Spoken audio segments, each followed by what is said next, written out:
Bueno, quiero presentar a la doctora Inés de la Parra, de Argentina. Es doctora en medicina de la Universidad de Buenos Aires, médica de la Facultad de Medicina, docente autorizada en ginecología, Facultad de Medicina, ex médica del Servicio de Ginecología del Hospital Italiano de Buenos Aires, especialista en ginecología infanto-juvenil y en medicina reproductiva, especialista en endocrinología ginecológica y reproductiva, miembro honorario de Alogia, que justamente se hizo honorario aquí en Lima en el 2013, y expresidente de la Asociación Médica Argentina de Anticoncepción, fundadora de la revista de ginecología infanto-juvenil llamada, miembro fundador de SAEGRE, Amada, Alogia y Alieg, y dirección y coordinación de numerosos libros de la especialidad. Directora de diversos cursos anuales y bianuales, trabajos premiados, 10 por diferentes sociedades y de la Facultad de Medicina de la Universidad de Buenos Aires. La doctora va a tratar el tema síndrome de ovario poliquístico, su relación con el grupo familiar en la primera y segunda generación. Doctora, tiene 40 minutos. Bueno, muchas gracias por la invitación. Vamos a empezar con este tema un poquito largo y a veces un poquito complicado. Y lo que voy a hablar es sobre síndrome de ovario poliquístico, pero su relación fundamentalmente con el grupo familiar en la primera, segunda y tercera generación, inclusive el rol que tiene con los varones y posteriormente al final la asociación que hay de trans en estas pacientes con hiperandrogenismo. Antes que nada quiero hacer un comentario.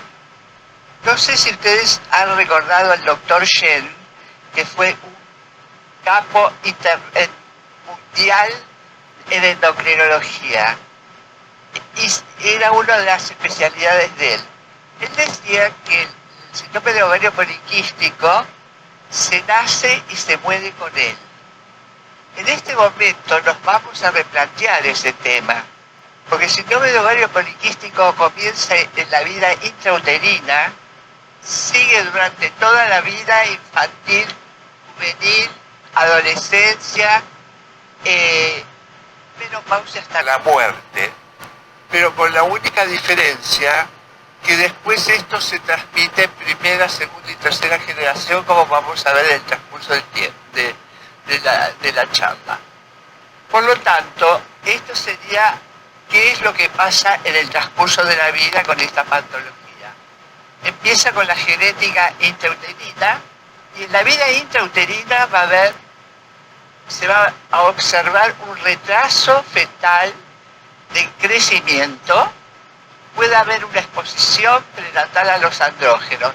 El problema de los andrógenos, tanto de la madre como lo que puede recibir de afuera, es fundamental en este tipo de patologías. En la vida postnatal vamos a ver el bajo peso al nacer con recuperación rápida del peso y la talla. Esto también voy a hacer el comentario. La madre que con poliquistosis de ovario, que le das chiquito, por ahí con muy bajo peso, bueno, todo el mundo, toda la familia dice, ay, qué lástima que hay que engordarlo, bueno, perfecto, la madre lo súper engorda y lo alimenta, y a los 2 años lo muestra al gordito precioso o a la gordita preciosa, y es lo último que puede hacer. En este momento se aconseja al pediatra que en estos chicos avisen a la madre que no lo sobrealimenten, que le den la alimentación exclusiva que necesita, pero que no lo transformen en un gordito, porque el problema va a ser más adelante con este gordito. Entonces, eso es importante avisar a la madre cuando está embarazada o después ya que nació el bebé. Entonces, en la vida postnatal tenemos la recuperación rápida del peso y la talla. Después viene una adelarca temprana. Eso se ve muy tempranamente, a veces con el vello pubiano, y con pubertad precoz y obesidad. Pero en esta época también lo que se va a observar a partir de los 3-4 años es un comienzo de insulinoresistencia. Esto es fundamental porque esta insulinoresistencia es la que después, más adelante, va a actuar sobre los andrógenos, aumentando la secreción de andrógenos. A partir de eso, ya comienza la obesidad del bebé, del chico, y la menarca temprana. Después de la menarca temprana aparece la adolescencia con irregularidades menstruales. Les digo, por ejemplo, Carmina. Carmina dice que para hablar del síndrome de ovario poliquístico, las irregularidades menstruales tienen que mantenerse en el tiempo. Muchos autores que han escrito sobre este tema hablan de 2 años. Personalmente yo les digo que 2 años, conociendo lo que es la adolescencia, los 2 años no sirven para para hacer un diagnóstico de síndrome de ovario poliquístico. Tiene que ser mucho más tarde. Lo que sí se observa que cada vez que va pasando la cosa se complica más y las alteraciones son mayores. Eso sería con respecto a las alteraciones menstruales para presumir la posibilidad de síndrome de ovario poliquístico. Después, las irregularidades, ahí va asociado con la aparición, más o menos en el estadio 3 de Tanner, con la aparición del aumento del vello. Este aumento de vello es fundamental porque después, cuando se hace la clasificación para el síndrome de ovario poliquístico, uno de los fundamentales sería la hiperandrogenia fisiológica, patológica que se encuentra en el organismo, y después también la bioquímica. Otra cosa es qué pasa también con la obesidad. La obesidad va a seguir aumentando y eso hay que tenerlo muy en cuenta en estas pacientes. Aparte del síndrome aparte del hiperandrogenismo, va acompañado muchas veces de acné y alguna alteración a nivel de la cara sobre no me sale el acné. Y con respecto a eso, no estaría asociado con el síndrome de ovario poliquístico. Esto puede estar asociado a otro tipo de patología. Pasamos a la madurez sexual. La mujer que quiere quedar embarazada. La mujer que quiere quedar embarazada va a depender del fenotipo que tenga la paciente. Hay un fenotipo A, B, C y D. El fenotipo C es el que se caracteriza por, puede haber ovulaciones y puede haber hiperandrogenismo.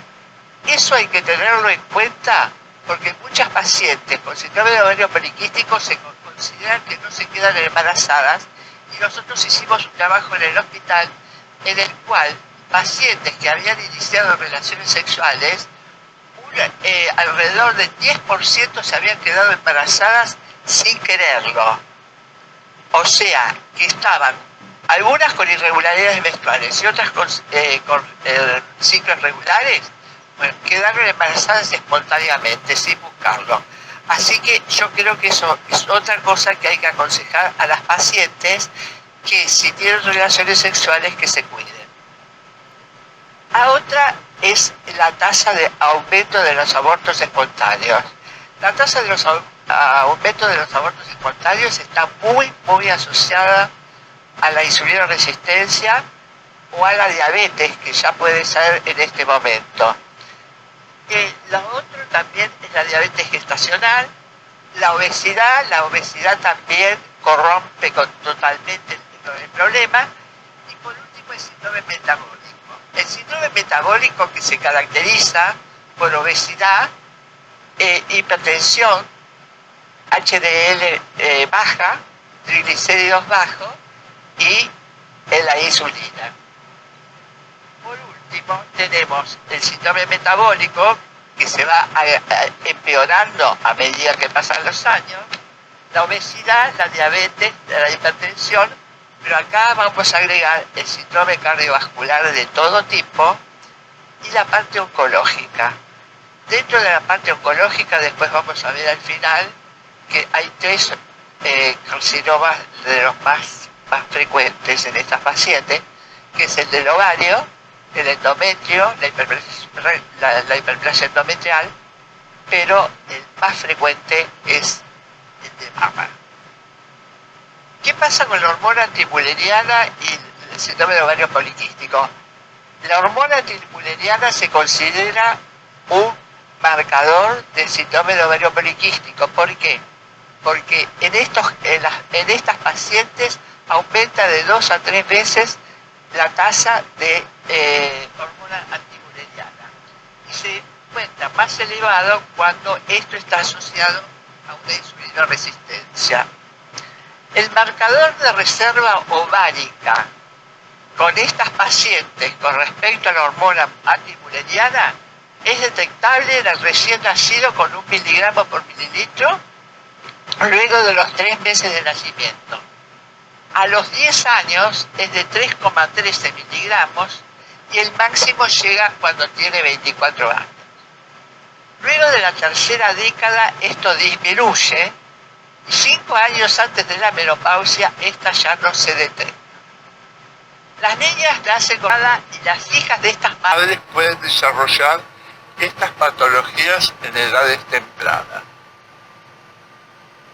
Por lo tanto, en la vida intrauterina de estas pacientes vamos a encontrar retardo de crecimiento con recién nacidos pequeños, que se calcula que entre el 3 y el 10% de recién nacidos vivos, y los factores ambientales y la exposición prenatal a los andrógenos. Dentro de los factores ambientales después vamos a hablar cómo los disruptores endocrinos pueden actuar sobre el feto y producir una serie de estos trastornos. Retardo de crecimiento intrauterino recién nacido. Recién nacido con bajo peso, igual a menor a 2 desvíos estándar, de acuerdo a la edad gestacional. Los que nacen con un peso menor del percentilo corregido por edad gestacional se considera ya retardo de crecimiento. Las padres con poliquistosis tienen una probabilidad del 12,8% de tener niños PEG, en comparación con padres control de 2,8%. Por lo tanto, los niños PEG tienen menor posibilidad de tener menor grasa y menor peso normal. Factores de riesgo que hay en estas pacientes. El factor de riesgo de obesidad en el adulto y ya en la infancia. Hay mayor riesgo de enfermedad cardiovascular, diabetes, insulinoresistencia, lo que habíamos hablado antes, síndrome metabólico, pudiendo ser atribuido más a la masa magra que a la grasa.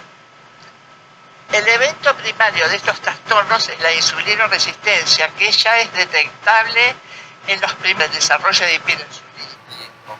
Se calcula que ya a partir de los 3 años se puede detectar la insulinoresistencia en estas pacientes. ¿Qué es la reprogramación fetal? Esto fue uno de los primeros que crearon toda esta patología, que fue que la escribió Baker en 1993.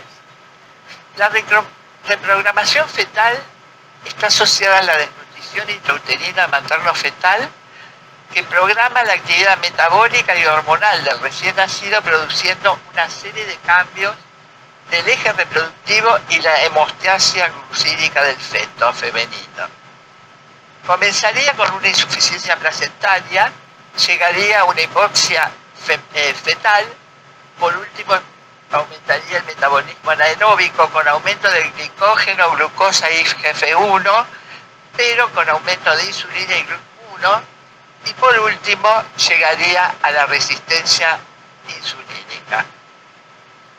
Retraso intrauterino. Se va a observar reducción del número celular, alteración de la estructura de los órganos, alteración de los ejes hormonales con cambios metabólicos permanentes e insensibilidad a la insulina. Cambios en el hígado, después vamos a ver cómo puede presentarse el hígado graso. Alteración de enzimas con fosfofenilbipurato, carboquinasa y glucoquinasa que sintetizan y desarrollan la glucosa. Ahora que vamos a ver el Dunaif, que fue la que escribió todo esto, quiero hacer un comentario.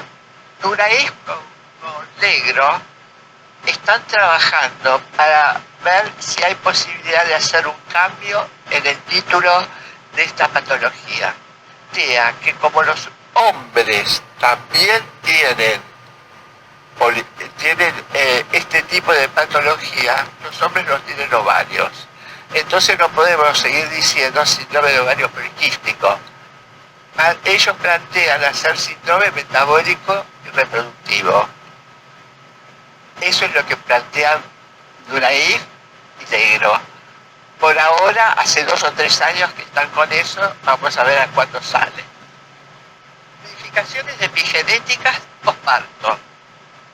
El 85 al 90% de los niños presentan un crecimiento compensatorio acelerado de 6 meses a 2 años, que es lo que recién habíamos hablado al principio. Exposición prenatal a los andrógenos, esto es fundamental.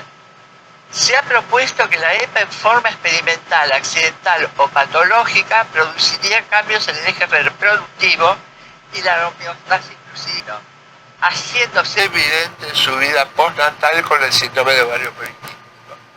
Durante el embarazo, las mujeres con SOP presentan altos niveles de andrógenos e insulina en comparación al grupo control.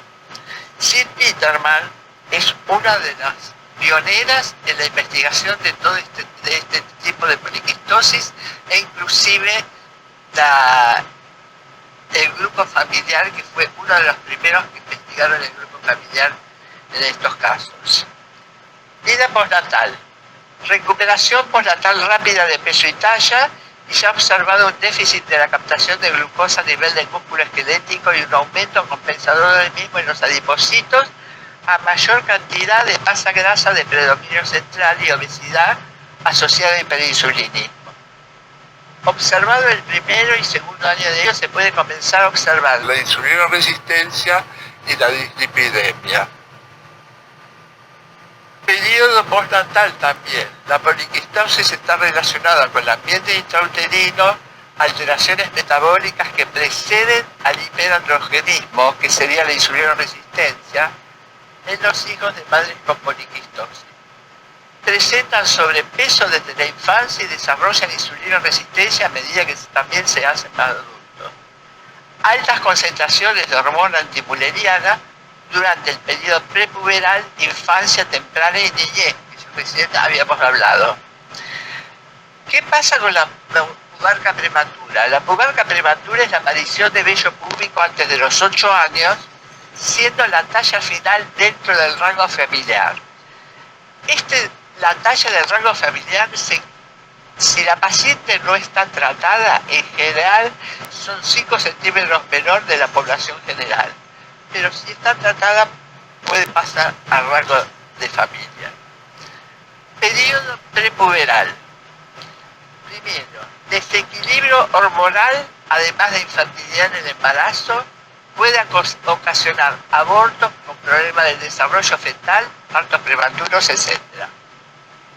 El exceso de testosterona en el feto es un factor de riesgo en el retraso del lenguaje, siendo de doble riesgo en los varones que las mujeres. Analizando sangre del cordón umbilical para detectar la presencia de testosterona durante las fases de desarrollo de las áreas cerebrales, se ha vinculado en fase de desarrollo con el lenguaje, y se observó que el 12% de niños sufren retraso en su desarrollo cerebral. Siguiente, en hombres que mujeres, los varones tienen 10% de frecuencia. Y esto estaría desarrollado también por el aumento de los andrógenos que tienen los hombres. pubarca precoz antes de los 8 años, la hiperinsulinemia y la dislipidemia son detectadas antes durante el desarrollo puberal y están acompañadas del descenso de IGF-1 y SHBG, asociado a un aumento de anovulación en la adolescencia, principalmente si la pubertad precoz y el bajo peso al nacer. Marca un riesgo de poliendocrinopatía metabólica de origen prenatal. Pubarca precoz de 6 a 8 años.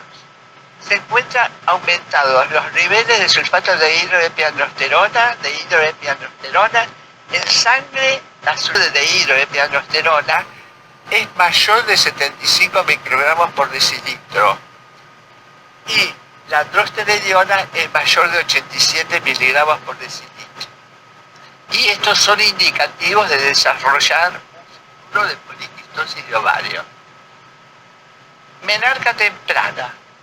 Se adelanta entre 8 a 10 meses y la talla final se sitúa con 5 centímetros por debajo de lo esperado. En las niñas negras, la menarca se anticipa alrededor de 6 meses antes que las niñas blancas. En las adolescentes negras, la insulinoresistencia se presenta especialmente luego de los 9 años, pudiendo esta insulinoresistencia ser la causa prematura de la menarca. Este es un trabajo de Recabarren, que es el que trabajaba con Sir Peterman en Chile, y evaluaron el perfil metabólico en hijos de mujeres con poliquistosis de ovario en diferentes épocas de la vida. Evaluaron 80 hijos de mujeres de poliquistosis de ovario y 56 hijos grupo control. Se evaluó glucemia, insulina, adiponectina, leptina, test de tolerancia a la glucosa, PCR activa, SHBG y lípidos. Se vio que en la infancia y la niñez hay un aumento de peso significativo con el grupo control, lo mismo que el índice de masa corporal y el aumento de cintura, y lo mismo que el aumento del colesterol, infancia y niñez. En el adulto también se observa un aumento de peso significativo, aumento de índice de masa corporal también significativa, lo mismo que insulinoresistencia. Estos estudios indican que los hijos de mujeres con PCO presentan una diferencia significativa más alta en el índice de masa corporal durante la infancia y la niñez que el aumento de insulinoresistencia y que puede desarrollar riesgo de diabetes tipo 2 y enfermedad cardiovascular. La concentración de hormona antimuleriana en hijos varones de mujeres con PCO sugiere que estos jóvenes pueden presentar un incremento de células de Sertoli en número y función durante la infancia y la niñez. Este es un trabajo de Recabarren del 2008. Después hubo otros trabajos, también 2009-2015, en el cual se seguía buscando si había alteraciones genéticas en los espermatozoides de los varones. Y vamos a ver cuándo llega ese momento. Síndrome de ovario poliquístico con la genética. Alrededor del 70% de los casos, el comportamiento familiar en estas patologías se debe a factores genéticos. La mayoría de los estudios demostraron una forma de transmisión dominante. Está asociada a normalidades de la esteroidogénesis ovárica y el desarrollo folicular y los impulsos de las hormonas liberadoras de gonadotropina. Exceso de LH con secreción importante y FSH conservada. Aumento de los andrógenos ováricos y su aumento favorecido por la insulinoresistencia. Con respecto al exceso de LH, les quiero decir, si ustedes tienen una paciente obesa que viene con todas las características de ovario poliquístico, le pidieron FSH y LH y después usted dice, ¿por qué la LH no aumentó? Las pacientes con obesidad, la LH no aumenta. La LH aumenta exclusivamente cuando el paciente está con peso normal o peso bajo. Ahí es un marcador de poliquistosis. Se hallan receptores de gonadotrofina, subunidad beta, FSH, hormona anticuleriana. Los genes del SOP están relacionados al gen PIP17 que policodifica para la enzima citocromo P450. Los genes de la insulina asociados con la proteína IRC1 y IRC2, que ese es muy importante y está relacionado con la insulinoresistencia. Se calcula que hay 240 genes en el caso de la poliquistosis de ovario, pero de los cuales están estudiados solamente 40 hasta ahora. La FSHR es una alteración de la maduración folicular del gene, alteración de la maduración folicular con estimulación folicular, mayor número de folículos pregantrales. El receptor de FSHC se halla en la granulosa y el epitelio de las células en la superficie de los folículos. LHCGR tiene mayor nivel de LH y mayor volumen ovárico, con células de la teca y células de Sertoli, acá interviene en el varón, y numerosos polimorfismos que codifican LH gonadotrofinas y gonadotrofinas coriónicas. INSR, polimorfismo en el receptor de insulina, diabetes mellitus tipo 2. YAPI puede impedir la ovulación y disfunción apoptósica. RAPS-B, células foliculares ováricas, aumento de insulina y diabetes tipo 1. Y HMPINSA, predisposición a cáncer. Genes involucrados también en el SOP. La síntesis de esteroides se encuentra regulada en las células de la teca. Todos los genes identificados relacionados con el GLEN-DIA, que serían los más frecuentes, TADA y LHCGR, son los que existen con mayor evidencia asociados al SOP e inclusive en diferentes etnias. DNIDIA, cromosoma 9, se encuentra en población china, asiática y europea, y la sobreexposición del gen aumenta la síntesis de los andrógenos en la teca. TADA, población europea con proliferación en las células de la granulosa y regulación de la termogénesis. Y el MEGA es un receptor insulínico que produciría obesidad, insulinoresistencia y hiperandrogenismo. Bueno, ahora pasamos a los genomas. Con los genomas ha mejorado la comprensión fisiológica del SOP y la identificación de variantes de riesgo. Estas variantes genéticas explican alrededor del 10% de la herencia. Se hallaron 37 variantes raras de genoma específicos del SOP, pudiendo identificar el gen TENDIA con función reproductiva y metabólica que produciría una alteración de testosterona, sulfato de hidro, epiglucosa, HBG, LH y FSH. Con esto se avanza en posibles tratamientos individualizados para el futuro.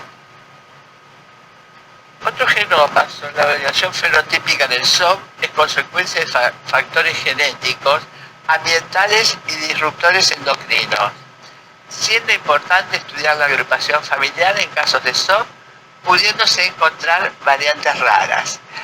Les voy a mencionar 2 o 3 disruptores endocrinos que hay que tener en cuenta. Por ejemplo, las mujeres que están trabajando en laboratorios con gases, principalmente las bioquímicas, uno de los problemas que tienen es el hipotiroidismo, asociado al disruptor. Otra, por ejemplo, son todo lo que son los plásticos.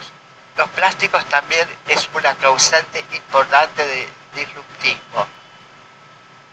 Las pacientes que están trabajando con mercurio, algunas que son trabajadoras con los dentistas y eso que están haciendo dientes, ahí también esos son trabajos.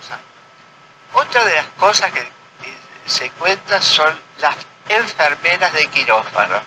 En las enfermeras de quirófano estaría totalmente prohibido que estuvieran adentro del quirófano cuando están embarazadas. La otra son los anestesistas. Bueno, hay un montón. Epigenética del SOP. Es el mecanismo que regula la expresión de los genes sin modificar la secreción del ADN. El SOP presenta diversos marcadores genéticos, teniendo bajo poder predictivo. El entorno puede modificar numerosos genes. Las modificaciones epigenéticas generadas por el ambiente intrauterino, lo que recién habíamos hablado, o extrauterina, puede modificar muchos genes tanto en el hombre como en la mujer, con la posibilidad de riesgo ambiental y metabólico. El desarrollo alterado por la desregulación hormonal del ambiente intrauterino materno favorece el SOP. Metilación. La epigenética es la metilación del DNA en las pacientes con SOP. El fenómeno epigenético modifica la expresión génica de alterar el DNA, los cuales son heredables.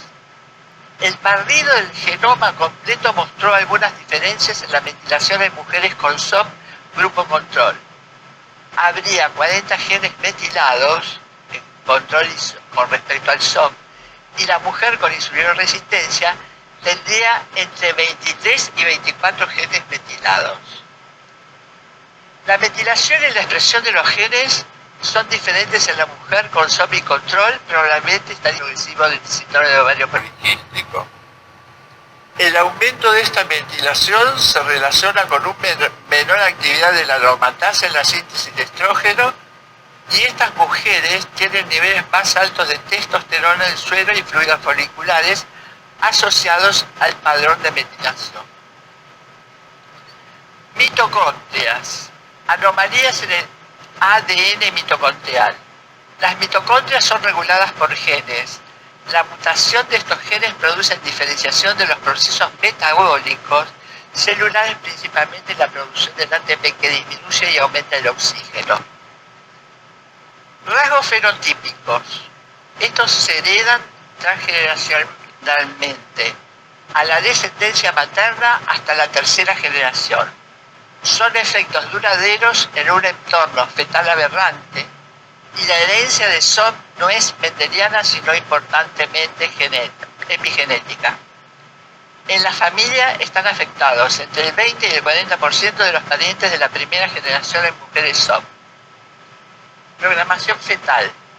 Uno de los más implicados son los andrógenos prenatales, aumentando los andrógenos y la insulina, y persiste en la vida postnatal la alteración genética.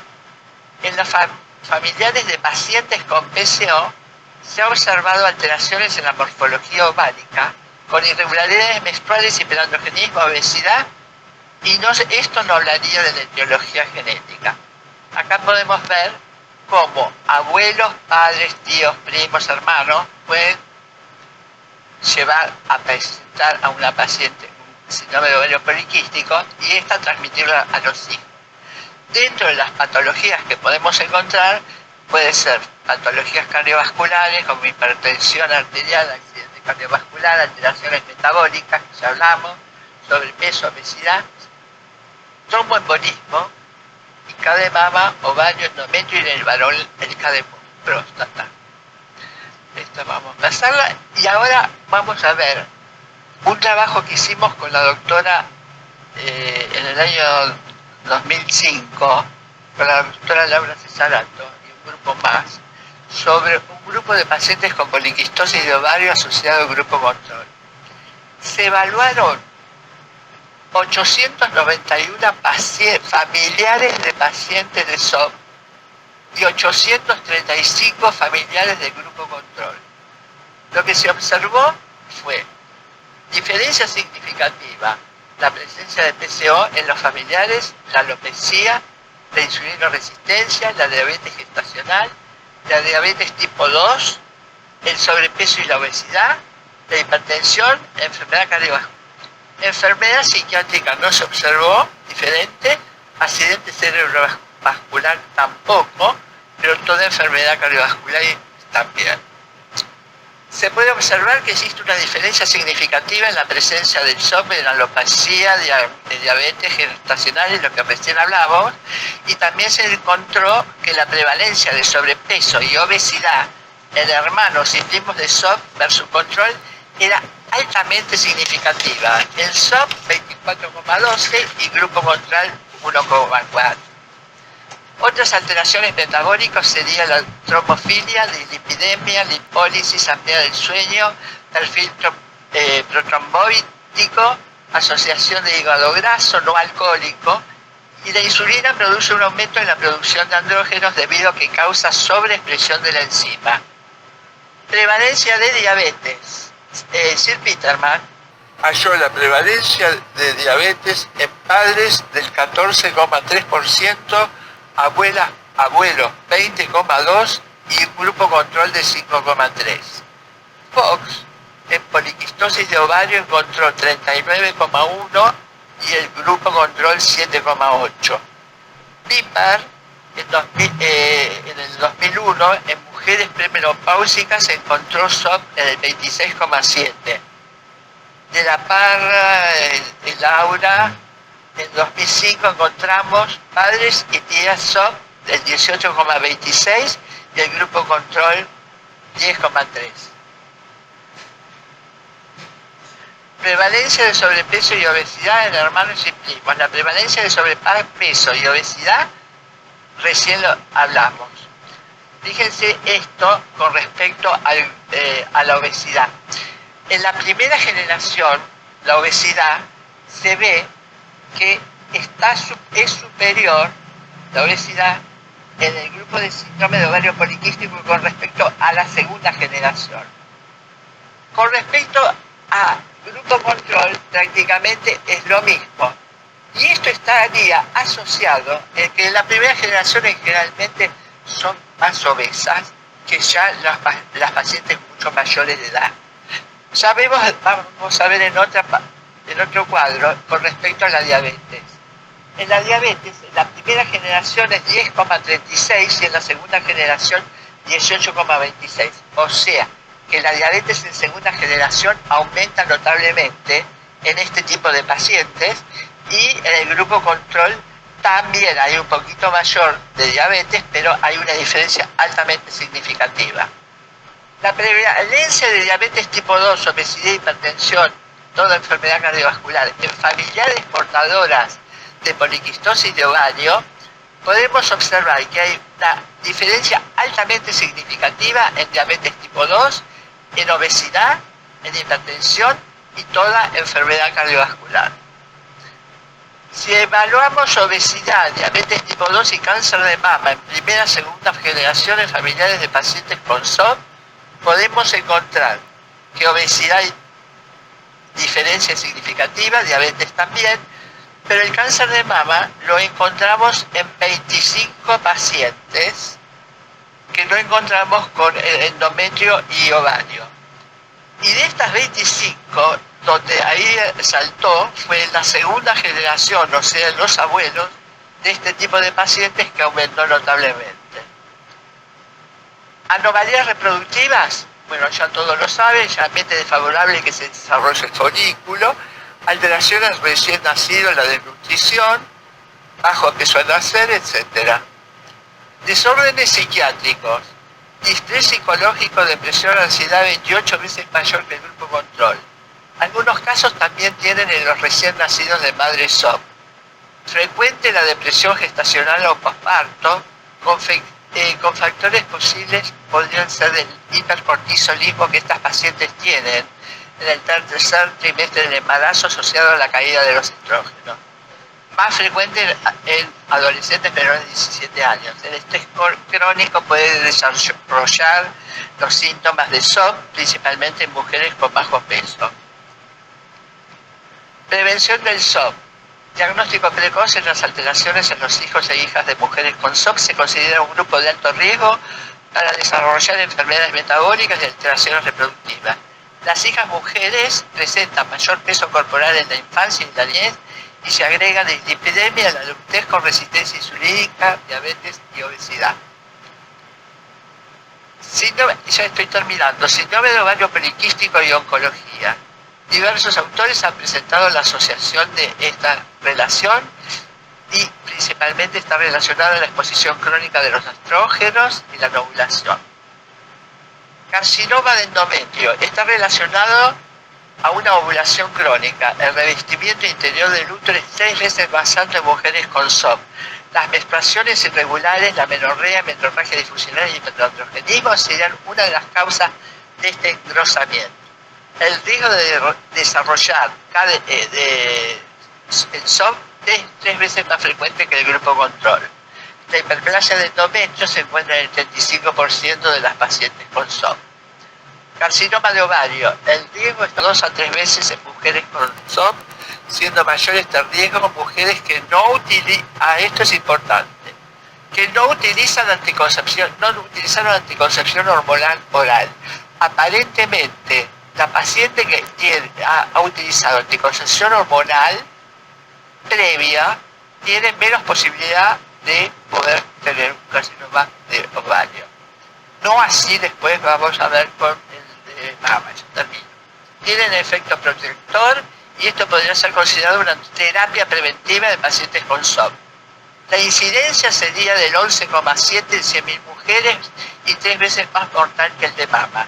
No solo se desarrolla por factor hereditario, sino que participa en obesidad, mutación. Ya termino. Cáncer de mama. La mayor causa de mujeres en el mundo por año fallecen de un cáncer de mama. No solo se desarrolla por un factor hereditario, sino también está en relación hormonal, por ejemplo en el SOP. Puede estar asociado a un aumento de los estrógenos, como también la obesidad, exceso de grasa, nulipalidad, nublación y potencialmente la insulina. Importante realizar un chequeo integral con prevalencia sobre la sobrecarga hormonal que contribuye a aumentar la posibilidad de cáncer de mama. Cáncer de mama y la enfermedad cardíaca serían las que presentan más asociación al SOP.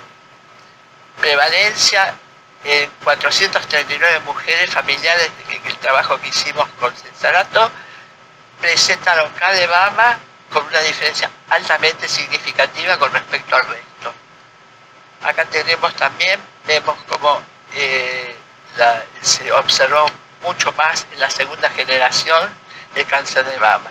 Acá también vemos que el cáncer de mama fue con mucha diferencia con el grupo control, pero fundamentalmente en la segunda generación.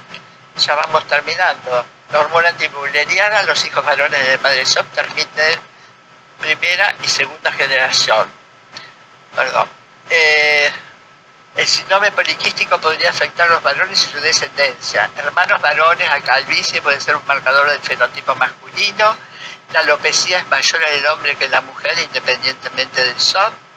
La hiperinsulinemia con hipercolesterolemia e insulinoresistencia, y en el varón hay mayor incidencia de riesgo cardiovascular que en las mujeres. Cambios en el ADN de células germinales y periféricas, hay alteraciones metabólicas a lo largo de la vida con aumento de peso, insulinoresistencia, etc. Alteración de acá apareció. Alteración del ADN en los espermatozoides. Estos varones tienen una herencia intergeneracional en edades muy tempranas y estos niños ya presentan alteración en la metilación de los genes del ADN que es bloqueado, pudiendo inhibir a estos genes, y esto llega a traer la alteración de los espermatozoides. Hay análisis de otros genes también en los varones. Acá tenemos dos. Voy a hacer un comentario con esto, con la parte de transexuales, porque se ha visto últimamente la asociación de transexuales de mujer a hombre en este tipo de patología. El hiperandrogenismo y SOP es muy prevalente en estas pacientes, siendo esto más elevado en pacientes transexuales mujer-varón. El tratamiento hormonal se inicia con andrógeno. El curso de este tratamiento a lo largo del mismo puede aparecer factores de riesgo como síndrome metabólico, insulinoresistencia, dislipidemia, etc. Este trabajo podría demostrar la participación de los andrógenos en la compleja génesis de la transexualidad. En las pacientes con hiperplasia suprarrenal congénita aparece lo mismo que acá. Son más androgénicas las que aparentemente hacen la transexualidad. El hiperandrogenismo podría estar relacionado con el desarrollo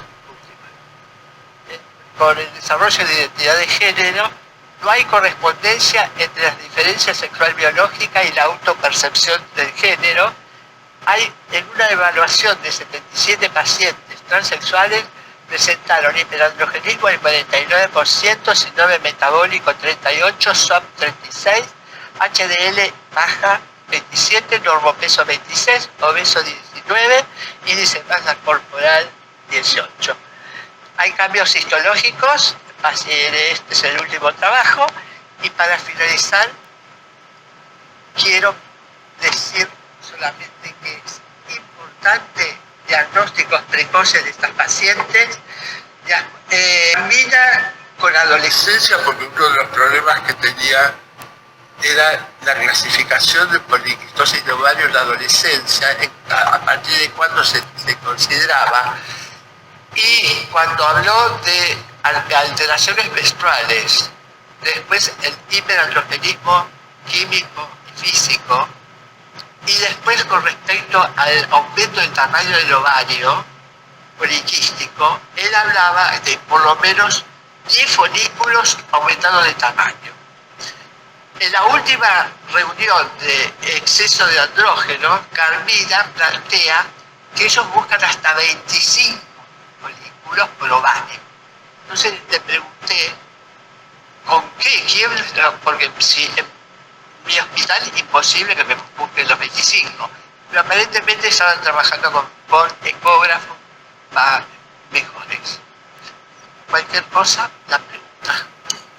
Muchas gracias, doctora Inés de la Parra. Un honor tenértelo.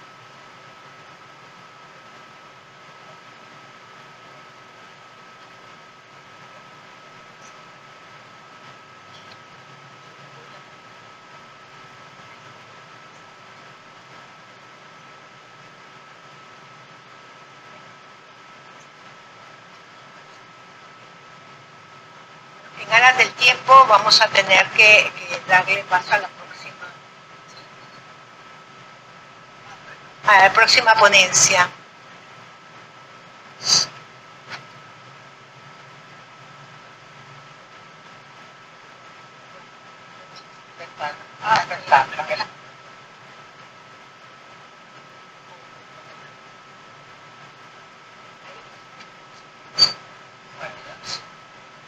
Gracias.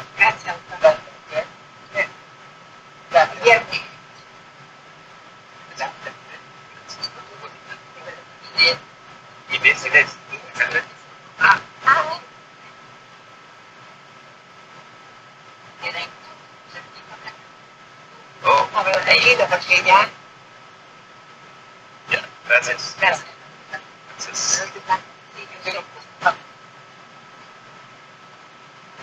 Muy bien, muchas gracias. Vamos a continuar, como menciona Ana María, en aras del tiempo. Vamos a presentar al doctor Sherman Aronés. ¿Me perdió, doctor? Ah, no, sí, por acá está. Bueno, para mí realmente es un gusto presentar al doctor Sherman.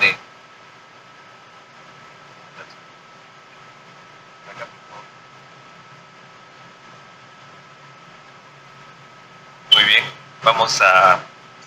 Bueno, entonces, el siguiente tema que vamos a conversar, ¿no?, va a ser sobre el maltrato infantil y sexual en la experiencia precisamente en Perú, ¿no? Vamos a presentar al doctor Sherman Aronés. Él es médico cirujano, especialista en medicina legal. También él tiene maestría en salud ocupacional, tiene doctorado en ciencias administrativas y ha realizado el pre y posgrado en la Universidad Nacional Mayor de San Marcos. Tiene diplomado en calidad de docencia universitaria. Es un conferencista nacional e internacional en las áreas de medicina legal, criminalística, salud ocupacional. Tiene también premios de instituciones nacionales también como internacionales. Es consultor de la Embajada de Inglaterra. En el año 2022 se creó el primer piloto de los centros de atención de investigación y violencia sexual en Lima, ¿no?, con enfoque único integral a víctimas de violencia sexual dentro de un centro de salud. Es director médico de la clínica CIAMIC y también es docente asociado en la Universidad Nacional Mayor de San Marcos. También ha tenido experiencia como gerente nacional de operaciones del Instituto de Medicina Legal, ¿no?, y ha sido también es jefe del Instituto Nacional de Medicina Legal. Por lo tanto, me compré al doctor Sherman que va a exponer justamente el tema de maltrato infantil y sexual en el Perú.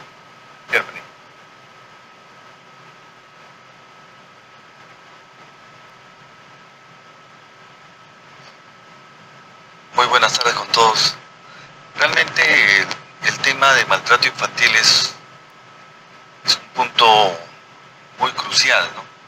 Abarca los temas político, económico y social. La palabra maltrato quiere decir que está dentro del vínculo familiar, dentro del círculo familiar. Y esto justamente genera gran problema porque al tratar nosotros un tema que nace dentro de la familia, es que la familia está en problemas. Por favor, ¿puede pasarme el primer video y apague las luces?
Muy bien, realmente lo que hemos visto es trabajo de mis alumnos, mis alumnas, ¿no? de la Escuela de la Profesión de Obstetricia. Con ellos trabajo todos los años y tratamos de darnos un enfoque hacia la comunidad haciendo trabajos de responsabilidad social. ¿Por qué es importante? Justamente cada año, cada promoción difunde 18 videos a fin de lograr estimular de modo silente a toda la comunidad cercana a la población sanmarquina. Lo estamos difundiendo también por diferentes medios de redes sociales. De tal manera que si ustedes buscan trabajos de responsabilidad social, ya debemos tener más de 5 minutos. Esos minutos ponen en TikTok, Instagram, ponen, pero llegan y hacemos como un concurso para ver el problema y cómo enfocamos el maltrato. El maltrato acá hace dentro de la sociedad, pero ¿cómo hemos llegado a esto?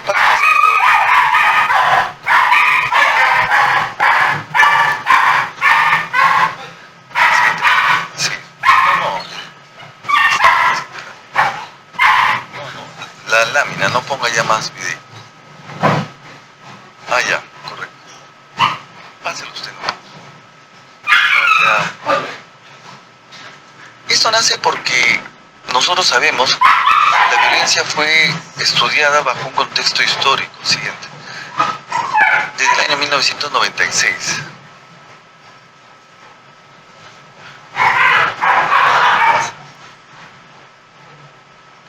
No pasa. No hago para pasar. Ya se pasa. Ah, ya perdí.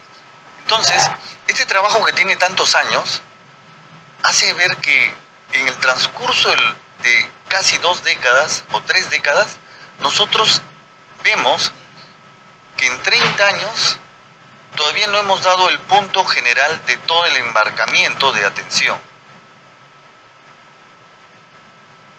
Ha puesto el video. Ya, apague los videos. Gracias.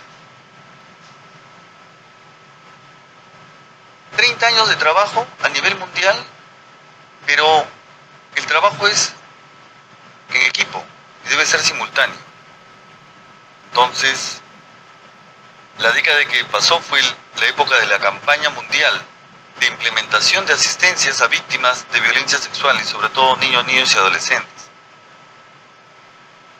Tenemos una idea bien clara que el agresor usualmente está dentro de nuestro círculo familiar. Y paulatinamente nosotros vamos viendo que antes era un 6%, 4% y ahora tenemos hasta un 8% que son varones. Ahí la fiscalía también nos ayuda, pero veamos, ¿cuántas niñas gestantes hay usualmente al año? 1.600, 2.000. ¿Cuántos dictámenes de familia tenemos? 340 en promedio. ¿Cuántas violaciones consideran acá? 282.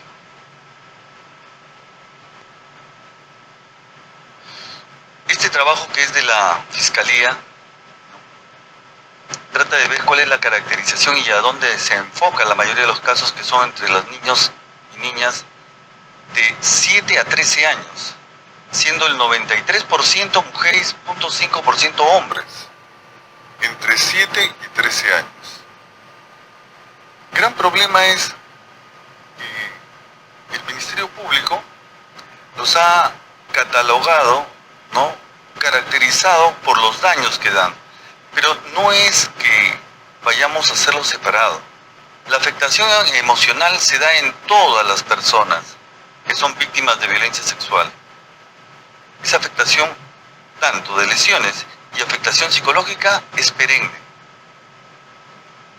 Y el avance, en algunos casos, ya la gestación, el parto o el aborto espontáneo, que se pueda presentar, va a generar justamente una marca en estas menores. Si vemos bien el mapa del Perú, hay puntitos y nosotros no somos el violador del mundo. Pero acuérdense, ahí están los puntitos. ¿Qué significa eso? Significa la gran atención completa para atenciones donde hay presencia del Estado para poder atender a estas víctimas. Todo el resto del país está vacío. Este es otro país. Me encantó. No lo quise poner, pero este país tiene una tasa muy alta en violaciones. ¿Pero por qué? Porque tiene gran presencia del Estado. Al tener gran presencia del Estado, se puede verificar que hay violaciones. En cambio nosotros, en el Perú,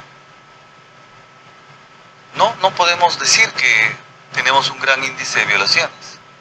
No somos el primer país violador, porque no tenemos registros, porque no podemos ir más allá de las atenciones que tengamos. Les dije al inicio que esto es un problema político, económico y social. ¿Dónde debemos trabajar? Debemos trabajar en la prevención y en la educación principalmente. Nuestras normativas legales en el Perú están yendo muy lentamente a comparación de las implementaciones técnicas en educación, en otras áreas relacionadas a este sistema. Hasta aún más, también comparto un poco, y estoy de acuerdo que el Ministerio de la Mujer ha avanzado un poco, pero se queda. Nosotros debemos ir todos a la par. Entonces, y educación y aptitudes de vida es lo último que estamos tomando. Podemos decir nosotros que tenemos 74.000 casos reportados aproximadamente el año 2022. Pero de acuerdo a la tabla anterior, en la Fiscalía solamente teníamos 398 casos. ¿Qué pasó con el resto? La asistencia a víctimas de violencia sexual hacen que estas víctimas no lleguen a recibir una atención adecuada. Por eso mismo,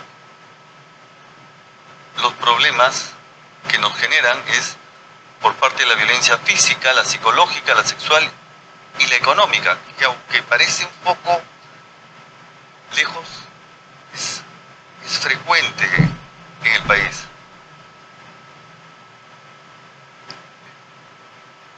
La víctima en el Perú es revictimizada muchas veces en todos los establecimientos, tanto en el Ministerio del Interior, en el Ministerio de Salud, en el Ministerio Público, en el Ministerio de la Mujer, porque tenemos la intención de ser aún funcionarios de escritorio. Y no como sucede en el Callao. En el Callao tiene ya implementado un centro de asistencia a víctimas de violencia sexual denominado el Código Violeta o el Equipo Violeta. Ese Equipo Violeta que fue prácticamente apoyado por la Embajada de Inglaterra. Entonces, la empresa privada también nosotros podemos apoyar, ¿no? Me preguntaban por qué mi trabajo de responsabilidad social va dirigido hacia este punto. Porque hay presupuesto. El Ministerio de la Mujer tiene presupuesto. Y ese presupuesto también es para educación. Y les hacemos que los chicos cada vez mejoren su temática y traten de ampliar. Este año tenemos por lo menos un par de DIRIs que van a participar con nosotros en este tipo de fomento de asistencia a víctimas de violencia, con sus videitos que justamente se notan. Este sistema, que es interesante, que lo tiene el Hospital Carrión prácticamente parecido o tal vez igual, es un fluxograma que nos sirve bastante para poder evitar la revictimización. ¿Qué quiere decir? A nivel donde dice consultorio médico legal, acuden todas las autoridades, tanto el médico legista, la policía, el fiscal, el centro de emergencia mujer. O sea, es diferente, porque dice, usualmente la fiscalía dice, ya que venga acá al Instituto de Medicina Legal. Y el Instituto de Medicina Legal le va a decir, bueno, yo no tengo muchos especialistas, que vaya al hospital a que lo vea infectología, que lo vea gineco, que lo vea urología si fuera varón. En varias partes del mundo, sobre todo en Inglaterra, me gustó mucho el esquema, toda la atención está centralizada a un solo lugar, en una institución anexa al hospital, en las cuales llegan las víctimas de violencia sexual, tienen su hospitalización independiente prácticamente de todo el sistema hospitalario, y de esa manera se le da una buena atención. El primer nivel de atención, miren muy bien, y eso, yo soy tutor también de los serumistas.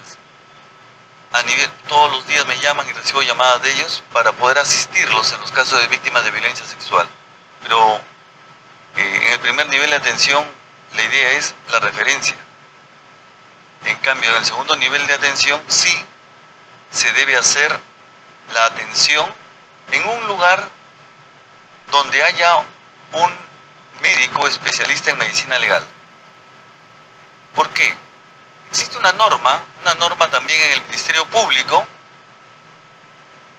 en la cual determina que el médico legista está en la obligación de ir a todos los establecimientos de salud a hacer la evaluación de víctimas de violencia sexual.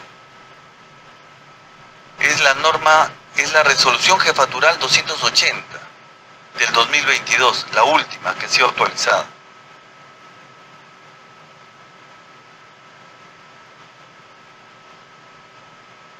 Muy bien. Sí, sería interesante, pero lamentablemente muy tarde hemos empezado. Nosotros, cuando les damos la atención a las víctimas, les enseño la forma más sencilla de pensar. El pensamiento debe ser escrito de tal manera que cualquiera lo pueda hacer en casos de emergencia, cuando estamos en zonas muy alejadas.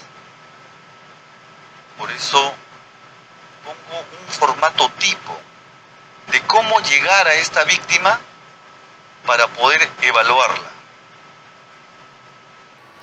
El título no tiene la afiliación, la data, qué sucedió, el examen físico, las conclusiones. Pero ¿cómo escribo? Y esto es bien sencillo. Miren, refiero agresión física, golpes, lesiones, abuso sexual, tocamientos. Agresión sexual es la penetración en las cavidades naturales, boca, vagina, ano, por persona, conocida o desconocida, el día tal, a tal hora, en tal lugar, y luego vienen los exámenes generales, no los demás antecedentes. Con esto ya hicimos una buena anamnesis. Solamente esa línea guía, y me acuerdo que en algún momento estuvimos trabajando con el Guaguarret y ojalá que lo hayan implementado, de tal manera que no tengamos que pensar mucho, porque es marcar. Y de esa manera ayudamos también al sistema legal. Pero insisto, el trabajo es en conjunto. El Ministerio de Educación deberíamos ver cuáles son los lineamientos que están utilizando para poder darle más valores a los niños o reforzar los valores en los niños, en los adolescentes y en los jóvenes, en las universidades. El trabajo no puede ser solamente nosotros, como el área de salud, no tampoco en el área legal, que también está un poquito lejana. El trabajo debe ser siempre empezando por la educación. Realmente sí, se han tomado un poco de mi tiempo. Yo tengo otras actividades. Me hubiera gustado compartir mis 20 minutos, pero sí debo salir. Ponme el último videito, por favor. Desde el inicio.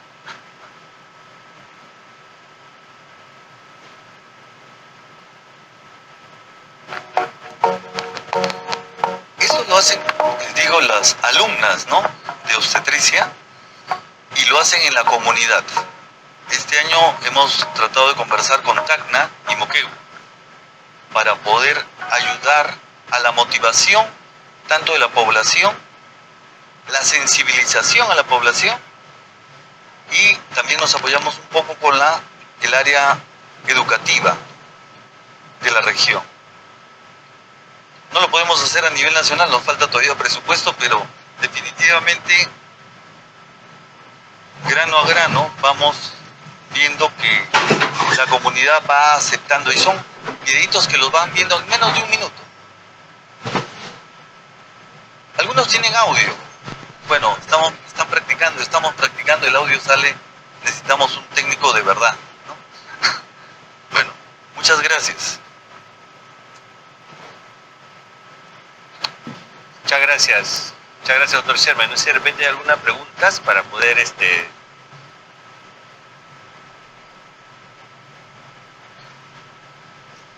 Muy bien, sí, sabemos que el tiempo también a veces juega en contra de nosotros.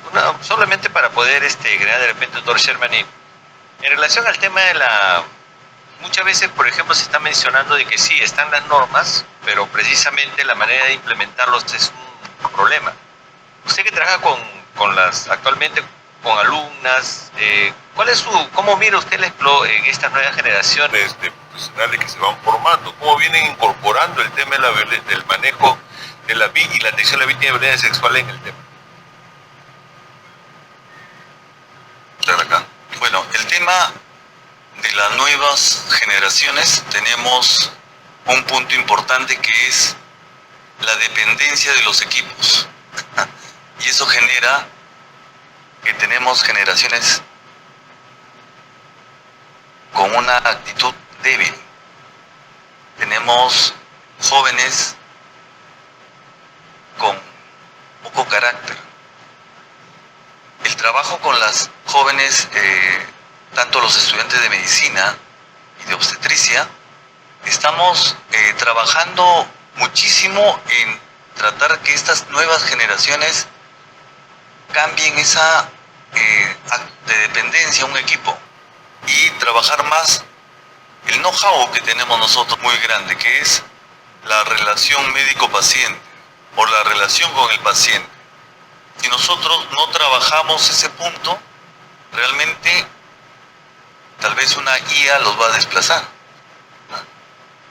Sí, doctor Guillermo. Bien, sí, lo que pasa es de que precisamente, ¿no?, las nuevas tecnologías, los nuevos procesos que se van automatizando cada vez hacen que las personas puedan tener menor contacto, y el tema de atención de violencia sexual requiere definitivamente todo un trabajo, como usted está mencionando, de una buena anamnesis, una buena historia clínica y también ser empático con los propios pacientes, ¿no? Definitivamente creo de que, como mencionábamos, hay bastante trabajo por hacer. Yo creo que muchos de acá van a salir comprometidos con comenzar a implementar las normas que ya están establecidas. Justamente creo el ejemplo, por ejemplo, del Hospital Carrión es un buen ejemplo. Yo sinceramente lo he ido a visitar después de algunos años y me ha causado una sorpresa positiva, ¿no?, con la implementación. Entonces, y nos preguntábamos también, por ejemplo, estos temas no estaban antes en los congresos. Hace 20 años no se discutía sobre violencia sexual en los congresos de ginecobstetricia, sin embargo ahora ya se están discutiendo, y yo creo que todos esos temas, por ejemplo, son sumamente importantes. Cambios generacionales necesitamos. Yo creo que la propuesta, precisamente la apuesta va a ser de que precisamente salgamos con un compromiso, qué cosa yo puedo hacer en mis servicios, de qué manera puedo yo, por ejemplo, trabajar estos temas, y las experiencias que vienen dándose son positivas definitivamente, porque sí lo necesitamos. Y de repente ojalá que de acá a algunos años podamos nuevamente sentarnos ya a hablar sobre las experiencias vividas en el Perú, sobre precisamente la implementación de normas técnicas, cambios, ajustes que se tengan que hacer para que de esta manera, por ejemplo, la atención de la víctima de violencia sexual tenga un espacio donde poder atender.